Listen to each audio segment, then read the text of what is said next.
Keadaan dia saat ini keadaan orang yang kalian dilingkan adalah lagi bersih-bersih gitu ya. Jadi dia eh, lagi melewati proses kegelapan, di mana kegelapan itu mungkin adanya seseorang yang curang, entah itu di pekerjaan, entah itu dalam hal percintaan ya, yang mencurangi dia gitu. Dan mungkin karena adanya ketergantungan, entah itu ketergantungan terhadap materi perempuan atau ketergantungan terhadap zat adiktif lainnya, sehingga disitulah masuk persaingan yang curang, dalam artian ada orang yang mungkin memanfaatkan keadaan ini gitu ya, memanfaatkan keadaan dia terhadap suatu hal yang sifatnya ketergantungan, sehingga akhirnya tapi lama kelamaan dia tersadar bahwasanya ini adalah proses kegelapannya dia, dan dia mau keluar dari kegelapannya itu gitu. Jadi setelah dia sadar dan dia seperti mendapatkan suatu pesan gitu ya, bahwasanya oh gue mengalami ini karena mungkin gue mau mendapatkan pencerahan ya. Akhirnya dia bersih-bersih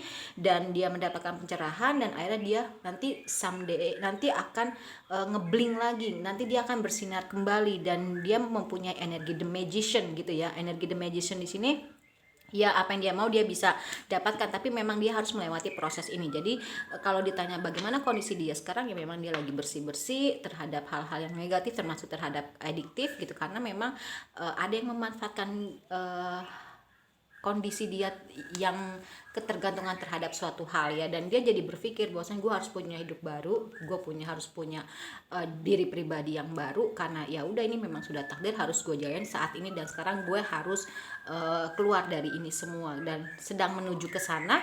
Ya akhirnya salah satunya adalah dia punya kebesaran hati untuk menerima, oh ya ini memang semua harus terjadi karena memang saya mau jadi diri pribadi saya yang baru ya. Seperti kepompong yang tadinya menjijikan jadi kupu-kupu yang cantik, dan seperti Phoenix juga dia membakar dirinya dan akhirnya menjadi Phoenix yang baru gitu ya. Jadi intinya adalah kalau ditanya bagaimana kondisi dia sekarang, dia lagi bersih-bersih karena memang ada yang memanfaatkan kondisi dia, karena kondisi dia lagi kondisi dia itu tahu, orangnya tahu nih orang yang kamu dilingkan ini punya ketergantungan terhadap suatu hal gitu ya. Jadi dimanfaatkan, dan akhirnya dia tersadar, oh ya gue nggak boleh kayak gini, gue harus berubah. Tapi dia nggak dendam sama orang tersebut, malah dia berterima kasih, bersyukur berkat dia jadi orang yang jauh lebih baik. Oke, terima kasih banyak, dadah.